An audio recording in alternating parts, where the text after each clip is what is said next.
नमस्कार दोस्तों, 12th fail किताब के चैप्टर 16 में आपका स्वागत है। चैप्टर 16 बीए फाइनल की परीक्षा हो गई। मनोज ने 55% से बीए पास कर लिया। इंग्लिश लिटरेचर में हमेशा की तरह पासिंग मार्क्स आए। उसने अपनी डायरी में लिखा, अब मुझे पीएससी के मैदान में कूदना है। पता नहीं कब और कैसे मैं सफल होऊंगा, पर जानता हूँ आगे के 2 साल मुझे कड़ी मेहनत करना है। तैयारी पूरी न होने के बावजूद उसने बीए पास होते ही अनुभव लेने के लिए पीएससी का फॉर्म भर दिया था। प्रीलिम्स परीक्षा का केंद्र नई सड़क पर माधव कॉलेज में था। इतिहास का पहला पेपर होने के बाद सामान्य अध्ययन के अगले पेपर में 2 घंटे का गैप था। चबूतरे पर बैठा मनोज प्रतियोगिता दर्पण पढ़ रहा था। तभी एक लड़के ने मनोज के पास आकर उससे हाथ मिलाते हुए अपना परिचय दिया। हेलो, मैं विक्रमादित्य पांडे। मेरा नाम बड़ा और बोलने में मेहनत कराने वाला है, इसलिए मुझे सिर्फ पांडे ही कहें तो आपको सुविधा रहेगी। मनोज ने भी मुस्कुराकर अपना परिचय दिया। पांडे ने पूछा, पेपर कैसा रहा?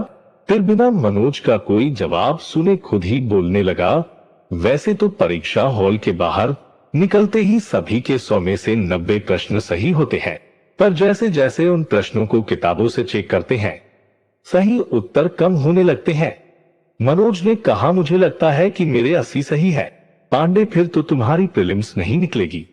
20 तुम अभी गलत मान रहे हो। जिन 80 को तुम सही मान रहे हो, उनमें से 15 या 20 अभी तुम्हारे और गलत होंगे। मनोज इस तरह की यथार्थवादी और कटु व्याख्या सुनने को तैयार नहीं था। उसे उम्मीद नहीं थी कि पहली बार मिलने वाला लड़का उससे इतनी कटु और निराश करने वाली बात करेगा। पांडे की व्याख्या के अनुसार उसकी प्रीलिम्स परीक्षा क्लियर नहीं होगी।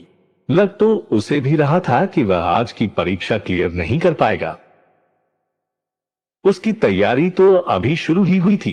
पांडे ने उसे एक दृश्य दिखाया जिसमें एक लड़का किसी दूसरे लड़के का पेपर चेक कर रहा था। पेपर चेक करते समय वह लड़का बेदर्दी से सामने वाले के उत्तरों पर क्रॉस लगा रहा था और कहता जा रहा था, तुम्हें यह भी नहीं आता?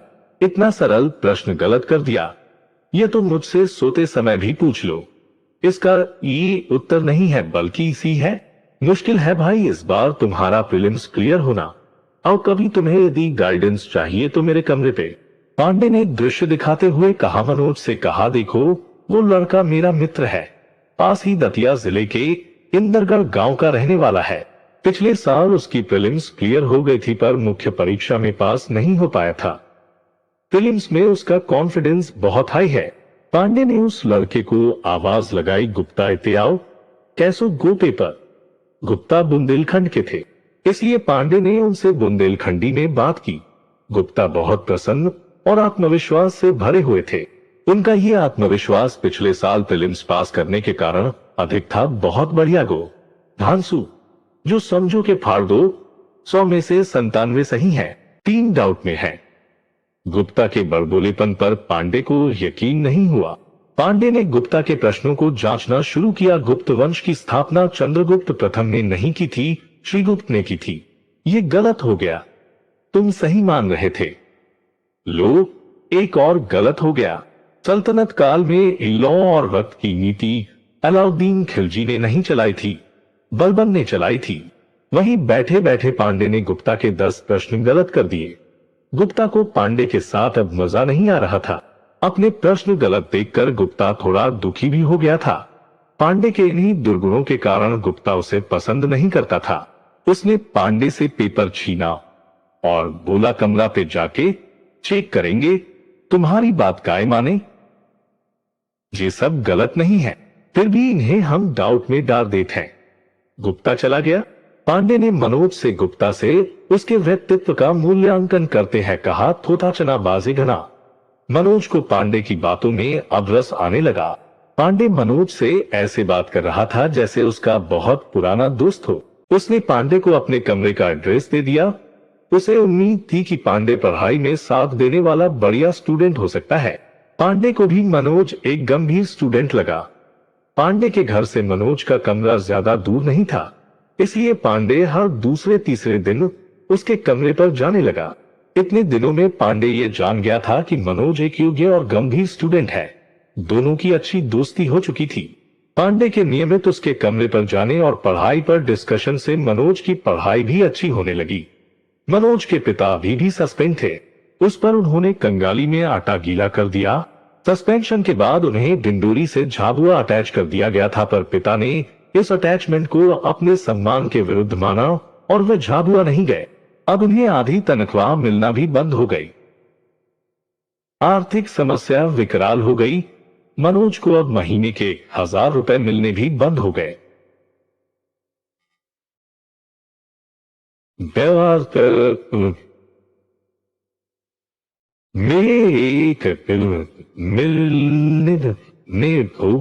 पीएससी की पढ़ाई के शुरुआती दौर में ही उसका सामना भीषण आर्थिक संकट से हो गया, लेकिन वह जानता था कि इस संकट को कोसने या दुखी होने से कोई लाभ नहीं है।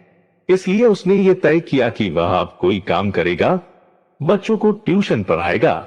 यह तय था कि अब बिना पैसे कमाए वह ग्वालियर में किसी तरह नहीं रह सकता। एक दिन पांडे मनोज के कमरे पर आया। पिता के सस्पेंशन और बढ़ते आर्थिक संकट से दुखी मनोज ने पांडे को अपने पिता के संघर्ष और उनके सस्पेंशन की कहानी सुनाई। कहानी सुनाते समय वह अपने पिता को एक हीरो के तौर पर प्रस्तुत कर रहा था। उसे उम्मीद थी कि पांडे उसके पिता की महानता की प्रशंसा करेगा और ऐसे महान पिता के पुत्र के नाते उसका सम्मान भी पांडे की नजर में बढ़ जाएगा। पर पांडे ने पूरी कहानी सुनकर उससे कहा, आपके पिता अपने अहंकार में अपने बच्चों का जीवन नष्ट कर रहे हैं। उन्हें अपने परिवार और बच्चों को छोड़ सबकी चिंता है। वे दूसरों को घटिया और खुद को श्रेष्ठ मानने वाले व्यक्ति हैं। मेरा विचार है कि आपको उनसे मदद की कोई उम्मीद नहीं करना चाहिए। उम्मीद के विपरीत पांडे द्वारा किया गया पिता का चरित्र चित्रण उसे पसंद नहीं आया, लेकिन पांडे की बात पर ध्यान न देकर वह अपने पिता को श्रेष्ठ व्यक्तित्व का धनी ही मानता रहा। उसने पांडे से कहा, पांडे तुम अभी नहीं जानते कि ईमानदारी के रास्ते में कितने संकट आते हैं। मेरे पिता खरा सोना है, एकदम ईमानदार। उसकी बात सुनकर पांडे के चेहरे पर व्यंग्यात्मक हंसी तैर गई, पर उसने मनोज से कुछ कहा नहीं। मनोज ने पास की रतन कॉलोनी में एक एक घर खटखटाकर घंटी बजाकर ट्यूशन के बारे में पूछा। 3-4 महिलाओं ने तो मना कर दिया कि उनके घर में बच्चे नहीं। एक महिला ने कहा कि उसका बच्चा क्लास 10th में है, उसे केवल गणित और फिजिक्स के टीचर की जरूरत है। गणित और फिजिक्स उसके बस की बात नहीं थी। एक महिला ने कहा कि उसके बच्चे 7th क्लास में है, पर वे इंग्लिश मीडियम के विद्यार्थी हैं। वह पूरा सिलेबस इंग्लिश मीडियम में नहीं पढ़ा सकता था। कई दिनों तक घर घर जाकर ट्यूशन मांगने के बावजूद उसे एक भी ट्यूशन नहीं मिला। मनोज को अब अपने ऊपर गुस्सा आने लगा। क्या वह 100 रुपए के ट्यूशन लायक भी नहीं है? उसे अपने सपनों पर संदेह होने लगा। उसने अपनी डायरी में लिखा, मैं अपने आप को कितना होशियार मानता था, पर आज समझ आ गया कि मैं कितना अयोग्य हूँ। मुझे कोई हक नहीं है इतने बड़े सपने देखने का। मुझे पता चल गया है अपना भविष्य। मुझे वापस गांव जाना पड़ेगा। मनोज मानसिक और शारीरिक थकान महसूस कर रहा था। उसे बुखार आ गया। शाम हो चुकी थी। वह अपनी छत पर निराश बैठा सूनी आंखों से आसमान ताक रहा था। उसकी डायरी पास ही रखी थी। तभी पांडे आ गया। उसने एक फीकी मुस्कुराहट के साथ पांडे का स्वागत किया। मनोज और पांडे कुछ बैठे रहे। पांडे ने उसकी डायरी उठाई और अंतिम पेज पढ़ने लगा। निराशा में डूबे मनोज का मन पांडे पर रहा देर चुपचाप था। डायरी पढ़ने के कुछ देर बाद उसने केवल इतना कहा कि तुम्हारी तबीयत ठीक नहीं है, आज खिचड़ी बनाकर खा लेना। पांडे जब मनोज की डायरी पढ़ रहा था तब मनोज को लगा कि पांडे संवेदनशील है और उसके कष्ट को समझ रहा है। पर जब पांडे उसे खिचड़ी बनाकर खाने की सलाह देकर चला गया तो उसे पांडे पर बहुत गुस्सा आया। वह समझ गया कि शहर के लड़कों में संवेदनाएं नहीं होती, इन्हें किसी के दुहक से कोई मतलब नहीं होता। उसके दूसरे दोस्त भी बीए के बाद से उसके संपर्क में नहीं थे। ग्वालियर में अब एकदम अकेला पड़ गया था। सुबह मनोज का बुखार बढ़ गया। उसके पास डॉक्टर को दिखाने के लिए पैसे नहीं बचे थे। पूरा दिन वह बुखार में तपता हुआ। पड़ोस की आंटी उसके लिए खिचड़ी बना लाई। अगले दिन दोपहर तक भी जब बुखार नहीं उतरा तो वह पास के डॉक्टर जैन के क्लिनिक पर चला गया।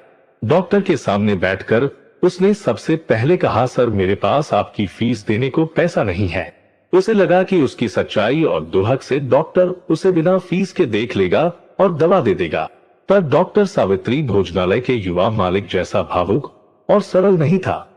मनोज के पास फीस न होने के कारण डॉक्टर ने उसे अपने क्लिनिक से भगा दिया। मनोज डॉक्टर के व्यवहार से अंदर तक हिल हो गया। वह सोचता रहा कि कैसे कोई डॉक्टर जैसे पवित्र व्यवसाय करके भी इतना कठोर हो सकता है। उसके पास अब अपने गांव जाने के अलावा कोई विकल्प नहीं बचा था। इसलिए वह कैसे भी उस नैरो गेज ट्रेन के स्टेशन पर पहुंचा जहां से छोटी लाइन की ट्रेन जोरा जाती थी। उसे लग रहा था कि बिना पैसे के बीमार हालत में निष्ठुर ग्वालियर में रहने का कोई मतलब नहीं। इसलिए वह बिना टिकट छोटी ट्रेन में बैठ गया।